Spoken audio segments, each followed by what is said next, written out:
Bonjour et bienvenue sur ou dans cette fonction Galaxy IA.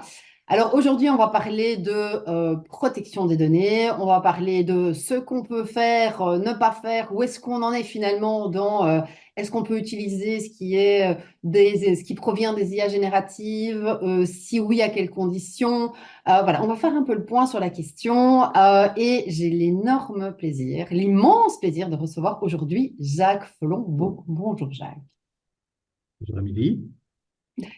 Bon plaisir immense, hein, puisque c'est un petit peu mon compère, mon compagnon de jeu, que ça soit, voilà, on est tous les deux co-directeurs du certificat en marketing digital à l'ICHEC en formation continue, mais au-delà de ça, on fait beaucoup de resto philo, je pense qu'on peut appeler ça comme ça, hein, Jacques, finalement, où on refait le monde. Bon, il n'a pas l'air comme ça, mais voilà, aujourd'hui, il a sa casquette très sérieuse, donc aujourd'hui, on va parler de sujets hautement important, en fait, d'une importance capitale pour tout être humain et toute entreprise, mine de rien. Donc, je n'ai pas repris ton CV pour des raisons assez simples, puisque l'objectif, c'est pas de dépasser 30 minutes, et si je fais ton CV, on sera à 28, hein, c'est ce qu'on disait en préparation d'interview. Donc, tu es CEO, tu es le fondateur de GDPR Folder, tu es directeur académique de moult programmes, professeur formateur, conférencier, écrivain avec 17 livres à ton actif, c'est ça? Mhm. Le 18e sort dans pas longtemps. C'est Oui. ça, exactement. Bah oui, oui, parce qu'entre 3 heures et 5 heures du matin, ces derniers temps, tu t'ennuyais un peu, donc voilà. Voilà. Et tu fais aussi une chronique toutes les semaines dans le journal Le Soir. Première question Absolument. pour toi. Quels sont les problèmes juridiques, problèmes avec beaucoup d'S finalement, que posent les intelligences artificielles? Alors, ben, il y en a deux principaux. Du point de vue juridique, le premier, c'est la propriété intellectuelle et le deuxième, c'est la vie privée. Alors, propriété intellectuelle, pourquoi? Parce que les intelligences artificielles génératives se sont nourries de plein de choses qui se trouvent évidemment sur Internet. Et donc, parmi lesquelles se trouvent évidemment pas mal de choses qui sont ce qu'on appelle des œuvres protégées par le droit d'auteur, donc des livres, des photos de photographes, des images vidéo de vidéastes, donc toute une série de choses qui sont protégées par le droit d'auteur. Et le principe du droit d'auteur, c'est qu'on ne peut utiliser tout ça que si on a une autorisation préalable avec les auteurs concernés pour faire court. Et donc, il y a eu cette espèce de grand aspirateur que sont les IA génératives qui ont donc pompé tout ce qui existait pour fournir des tas de choses. Donc, déjà, à ce niveau-là, ça pose certains problèmes, à tel point que Yann LeCun, qui est le patron de l'IA de Facebook, a dit, ben, si on doit mettre en place la propriété intellectuelle par rapport à l'IA, ben, on supprime l'IA, ce qui n'a évidemment pas de sens. Enfin, bon, je vais faire mes guillemets. Donc ça, c'est un souci. Le deuxième, au niveau propriété intellectuelle, donc ça c'était en amont, mais en aval, c'est quel est le statut en fait de ce que l'IA générative propose. Donc quand on pose des questions à Perplexity, ChatGPT ou d'autres, ou DALI, on reçoit des choses, mais est-ce que c'est protégeable? Et alors, ce qui est amusant, c'est quand on pose la question à ChatGPT, il dit non, non, je suis un robot, mais enfin, c'est quand même protégé. Donc, bon, admettons. Mais donc, clairement, les œuvres d'art, appelons-les comme ça, les textes, les vidéos, etc., qui sont créées par les intelligences artificielles génératives, ne sont pas aujourd'hui considérées comme protégeables. Et il y a eu plusieurs jurisprudences sur le sujet. Donc, ça, c'est le problème de propriété intellectuelle pour lequel il n'y a pas effectivement de solution pour le moment. Tout le monde sait que bah, ça pose problème, mais voilà. Et le deuxième problème important, c'est tout ce qui concerne la protection des données personnelles. Pourquoi? Parce que bien entendu aussi, dans tout ce que les IA génératives vont collecter sur Internet, il y a évidemment aussi des données personnelles. Et parfois, les IA génératives en font un peu n'importe quoi. J'ai un très bel exemple qui me concerne, puisque quand je demande à ChatGPT qui est Jacques Felon, il me dit que je suis un artiste extrêmement célèbre, mais qui a aussi une activité académique importante. Bien, mais Donc, c'est une tu es espèce de un mix. artiste extrêmement célèbre. Enfin, je veux dire, tout le monde connaît Jacques Folon. Voilà, Et donc, tout le monde.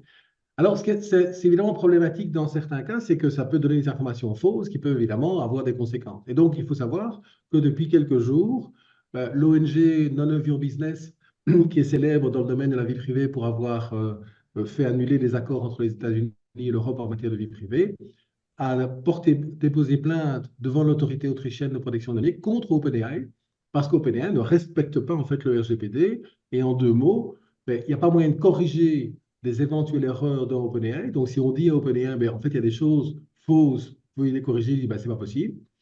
Il n'y a pas moyen d'effacer des données, puisque c'est un des problèmes du RGPD aussi, c'est complètement des effacements des données. Donc, il y a toute une série de choses qui se posent. Et donc là, évidemment, on attend avec intérêt la décision de l'autorité de protection des données autrichienne. Alors, ce qui est intéressant, c'est qu'on est donc face à une technologie dont la réglementation actuelle fait que cette technologie devrait être interdite. Alors, on sait très bien que ça n'a jamais été le cas. Il y a eu des questions qui sont posées comme ça au niveau du début d'Internet aussi, en disant on doit interdire les partages de musique et tout. Bon, on a vu ce que ça a donné. Donc, clairement, la technologie gagne toujours. Mais aujourd'hui, on est dans une espèce de zone hybride dans laquelle ben, on sait bien que ça ne va pas, mais on sait bien aussi que l'IA générative est là. Et alors, on a vu, je termine peut-être par un exemple, un truc qui m'avait frappé lorsqu'on avait fêté le 5e anniversaire du RGPD l'année passée, puisqu'on a fêté le 6e cette année-ci. Le contrôleur européen de la protection des données avait dit, et je cite, quelque chose d'assez surprenant pour des juristes, nous allons devoir avoir une interprétation souple du RGPD par rapport à l'IA.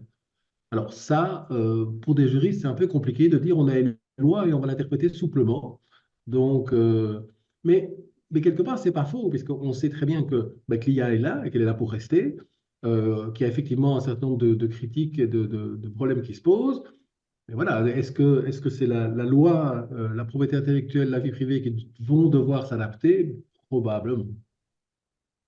Et donc, dans ce que tu dis, c'est clairement donc, que ceux qui, donc l'output, que ça soit image, audio, texte, vidéo, donc tout ce que nous, on produit avec l'aide de l'IA, donc ça n'est pas protégeable. Donc, ça n'est pas notre production. Enfin, c'est pas...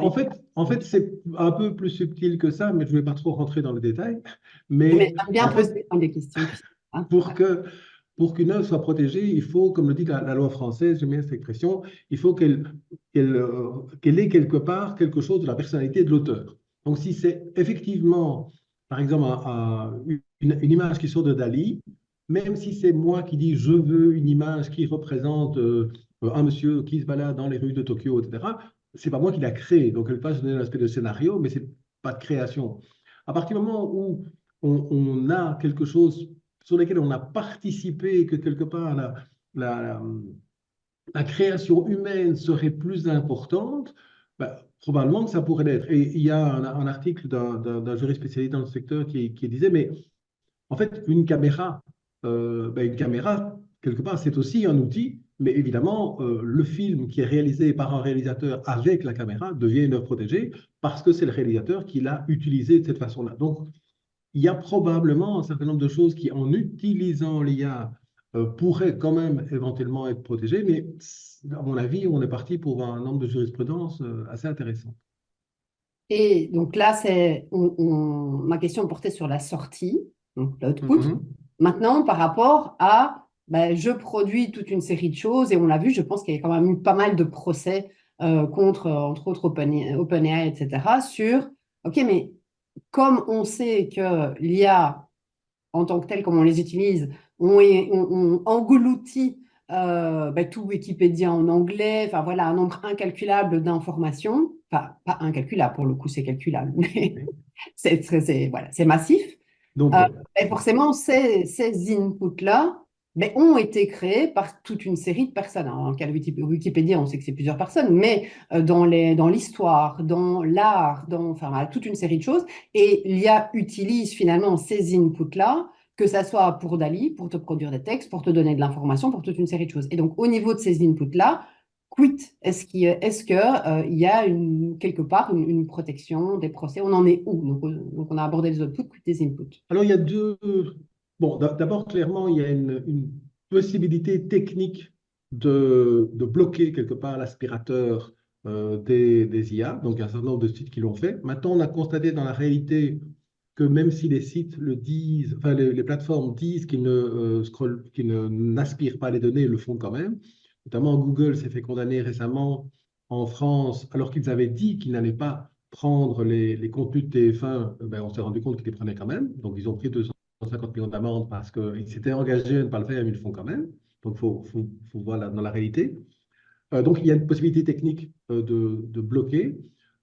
Par contre, il y a un certain nombre d'organes de presse, notamment, qui sont opposés à ça, en disant, mais enfin, on paye des journalistes, on paye des éditeurs, si vous nous prenez tout pour rien, ben, il y a pas de, on va tomber en faillite.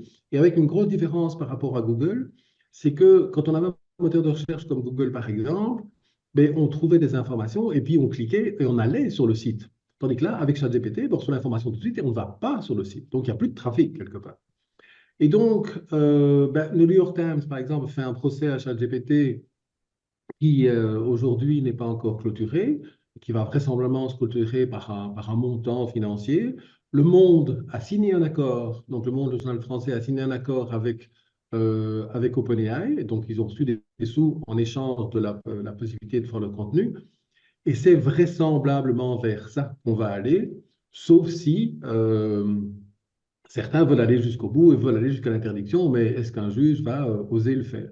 Alors, ça se pose un problème aussi, c'est la rémunération des petits acteurs. Parce que, bon, Le Monde est un journal important, le New York Times aussi, mais pensons à des organes plus limités ou à des organes de presse plus ciblés qui verraient éventuellement l'ensemble de leurs informations se retrouver dans OpenAI et sans avoir le poids économique pour être capable de demander une rémunération. Et donc là, on peut quand même se poser des questions en termes d'équité, quelque part, entre je dirais, les grands acteurs et les petits. Alors, il y a des solutions qui sont envisagées, qui sont d'essayer de mettre quelque chose dans une espèce de pot commun qui serait redistribué, par exemple, par des sociétés d'auteurs ou des choses comme ça, entre les différents acteurs. Voilà. Pour le moment, en tout cas, le problème est sur la table. Il n'y a pas encore de solution globale, sauf pour certains, comme par exemple avec Le Monde, des montants financiers qui sont versés en échange d'un accord. Oui, j'écoutais ben, justement, je pense que c'était la chronique d'Ami de Fajlaoui ce matin, justement, qui parlait de ça, en fait, qui parlait du fait que par le passé, Google ben, référençait, mais donc tu avais du trafic sur le site. Et bon, l'objectif, voilà, quand on connaît un peu le marketing, ou en tout cas qu'on est un peu n'importe quelle entreprise, on sait que le trafic peut converger, et l'objectif, évidemment, étant de mener à l'achat, ou au moins à remplir une newsletter, avoir une base de données pour rentrer en contact avec ses prospects, ses clients, etc. Effectivement, si ChatGPT ou les IA utilisent en fait ce côté je brasse et je mange tout, bah, il n'y a plus de clics vers le site et l'information est disponible. Donc, il y a vraiment cette question de, tiens, effectivement, est-ce que ça va être redistribué à quel... Enfin, et tu dois être grand comment ou petit jusqu'où pour finalement toucher quoi que ce soit. Donc, est-ce que c'est finalement la fin mais c'est des questions, c'est est-ce que c'est la fin du blogging ou est-ce que c'est la fin des journalistes indépendants? Enfin, je trouve que c'est des questions, en tout cas, d'accès à l'information qui sont lourdes de conséquences, surtout dans cette espèce de neutralité ou d'esprit critique ou de rechercher voilà, rechercher l'information, bah, finalement, s'il n'y a plus personne qui écrit à côté et que tout passe par finalement des IA qui jugeront de ce qui est bon, de te mettre en face en fonction en plus de tes préférences, de ce que tu as déjà consommé au préalable, de ce que tu as déjà demandé, de ce à quoi tu penses, que voilà, de tes avis politiques, etc., on arrive à quelque chose de très édulcoré, non? Oui, alors il y a un problème éthique qui se pose derrière, c'est qui va décider de ce qui est bien ou pas bien, qui va décider de ce qui est la vérité ou comme disait Trump, la post-vérité. On a déjà des questions qui se posent maintenant avec le Digital Service Act au niveau européen où ben, qui impose aux plateformes de vérifier la fiabilité des données. Mais voilà, aujourd'hui, il y a toute une série de domaines dans lesquels, peut-être que ce soit des domaines scientifiques ou des domaines politiques, dans lesquels bah, chacun fait un peu de la désinformation. Il y a un très bon bouquin qui est sorti sur ce sujet qui s'appelle La guerre de l'information, qui expliquait que les États ont vraiment mis en place un système de désinformation qui les favorise. Donc, bon, pour le citoyen, ça va être un peu compliqué. Et effectivement, si les IA finissent par donner des contenus qui vont toujours dans le même sens, ben ça peut poser des problèmes au niveau politique, au niveau macro, qui serait effectivement assez important.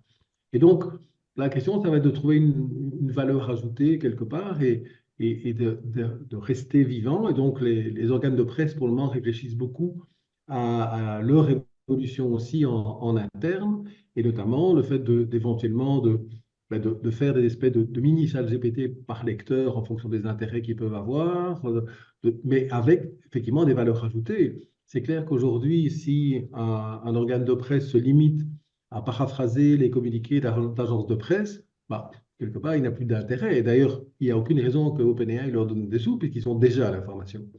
Donc, ça ne va plus se faire que pour les organes à forte valeur ajoutée. Et donc, ça va nécessiter des discussions et des négociations intéressantes en fonction de ça. Et effectivement, ça peut poser des problèmes pour moi en termes d'accès à l'information, d'accès à toute l'information, au contrôle éventuel de l'information. Et en plus, ben, comme souvent déjà pour les plateformes, c'est qui va contrôler? Ben, le marché étant ce qu'il est, ce sont des plateformes américaines. Et donc, en gros, ça va être un peu la culture américaine ou l'éthique américaine qui va dominer et qui va décider ce qui est bon ou pas pour le monde entier. En même temps, la Chine arrive aussi, voilà, on va dire tambour battant là-dessus. Et pour reprendre justement cet exemple, parce qu'on parle des IA et ça va accélérer un phénomène, mais un phénomène qui existe déjà. Ils avaient fait une étude comme ça sur 10 profils ou 7 ou 8 profils politiques différents.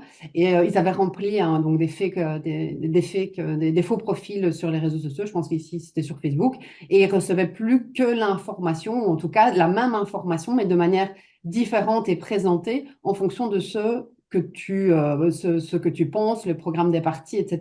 Idem quand tu vois TikTok, tu ne reçois que des choses que tu apprécies de plus en plus, sur quoi tu cliques, etc. Donc effectivement, les IA font en sorte d'accélérer le mouvement et donner une ampleur sans précédent, mais d'un modèle ou d'un système qui existe déjà par ailleurs et qui voilà et on voit maintenant j'ai entendu ce matin que la Chine, bon après c'est pas passé, mais la Chine, tu as sûrement entendu aussi avec TikTok, voulait rémunérer donc voulait rémunérer l'utilisateur en fonction du temps d'écran qu'il avait.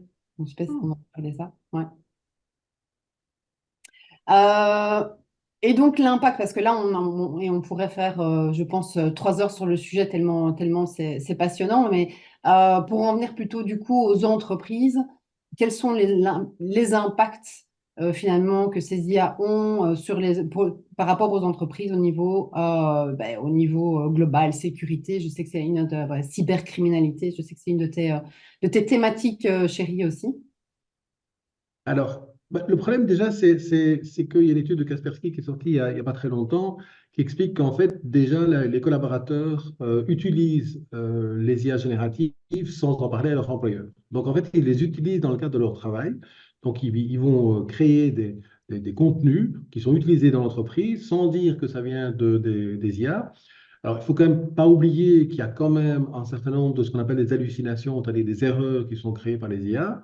Et donc, si on n'a pas suffisamment d'esprit critique pour être capable de vérifier si ce que l'IA nous propose est vrai ou pas, ben on va diffuser effectivement des fausses informations. Donc, pour moi, il y a un élément important dans les entreprises, c'est en tout cas de mettre en place très rapidement des formations des collaborateurs. D'abord pour leur expliquer que les IA génératives ne disent pas toujours la vérité et que de parfois ils se trompent, puisque le principe de l'IA générative, c'est qu'elle doit répondre. Donc, parfois, quand elle ne sait pas, elle invente. Deux, qu'il y a une nécessité donc de vérifier ce genre de choses.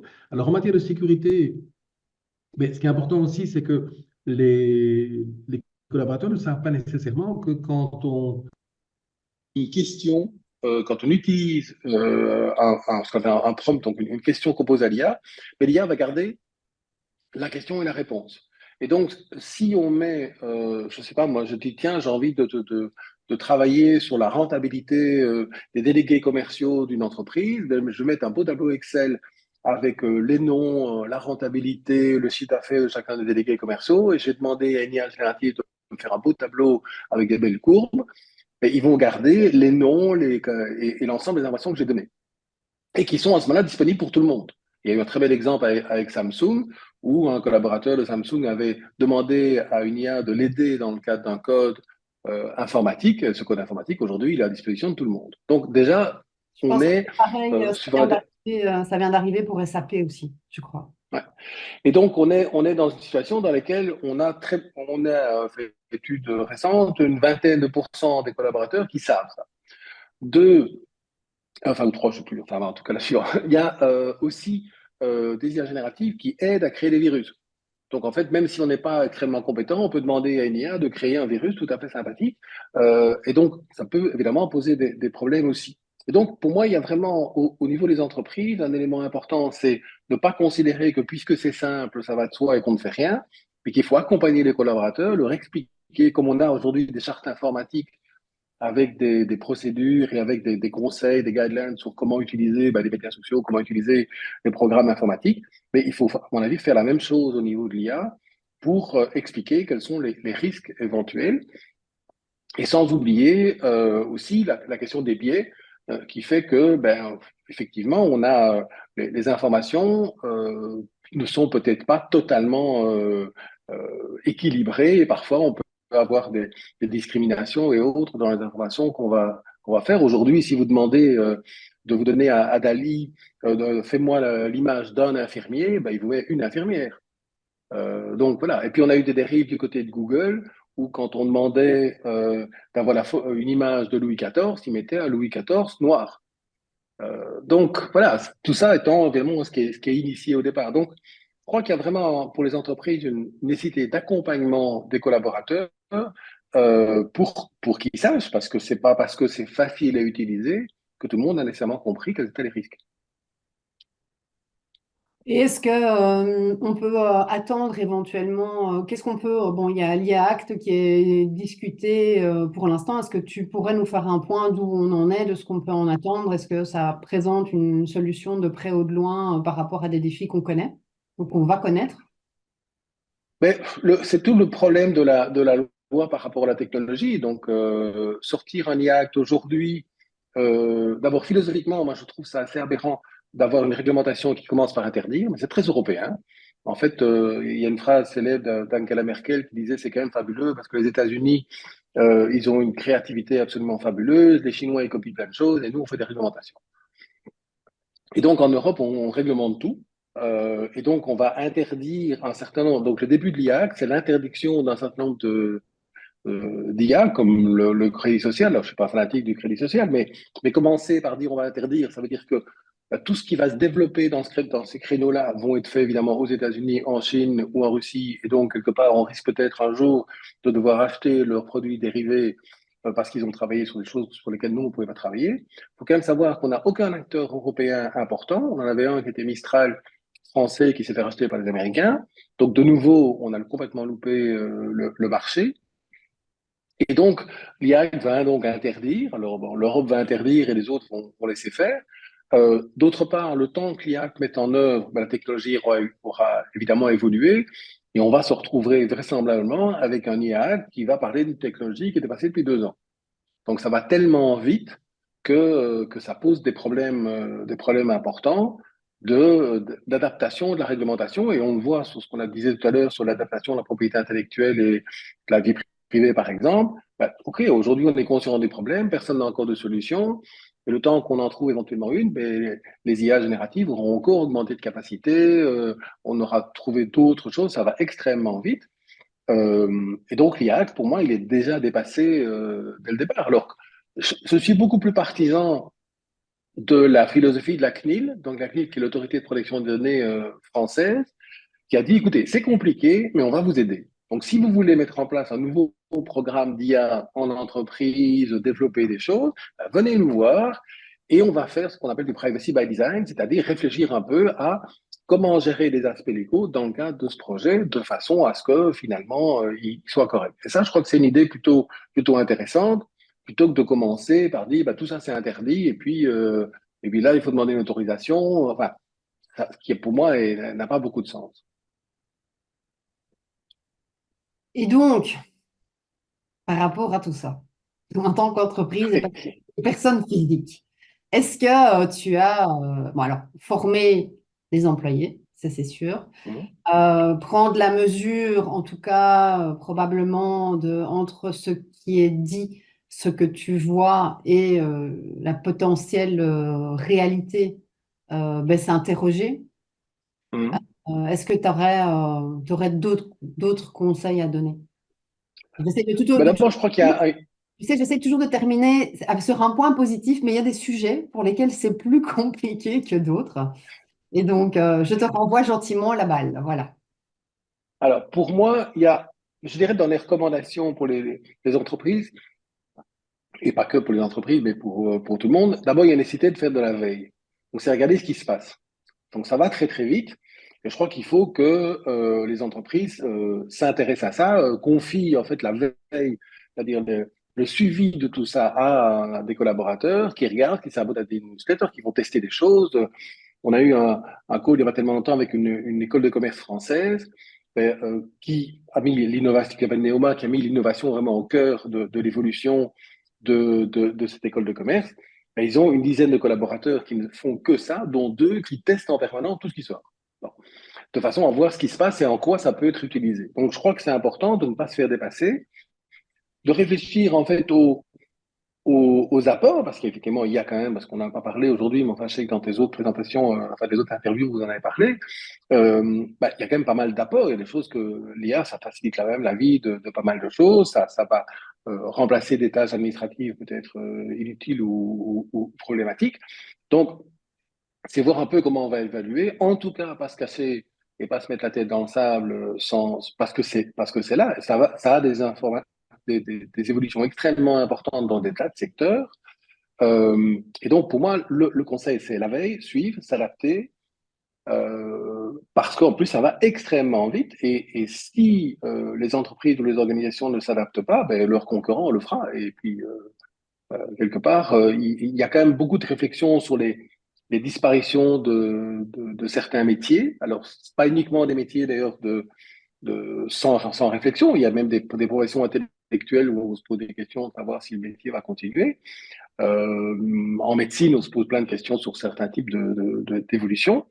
Donc, en tout cas, là, pour moi, là, si je dois terminer par une chose, c'est en tout cas informez-vous, suivez tout ce qui se passe, regardez ce que ça veut dire par rapport à vos entreprises, formez vos collaborateurs au suivi de tout ça pour éviter effectivement des catastrophes envisageables.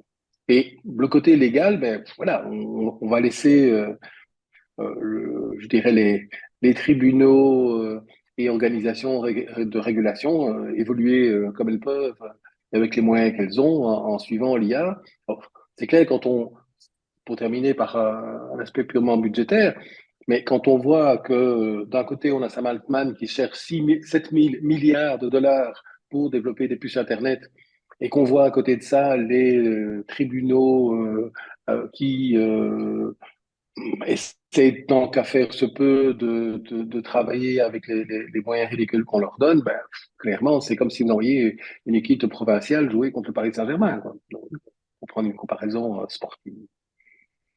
Bah oui, à l'approche des JO, c'est toujours bien. Ah, voilà. On termine. Écoute, merci beaucoup. Bon, j'ai encore plein de questions, donc je n'exclus pas, si c'est OK pour toi, de te réinviter, voilà, entre autres pour parler, je pense, tout ce qui est formation, enseignement, comment on s'adapte, le plagiat et autres. Je pense que c'est voilà, des thématiques qui sont aussi passionnantes avec toutes tes casquettes que tu empiles. Donc voilà. Mille merci pour toutes tes informations et Plaisir. je te dis à très vite. À bientôt.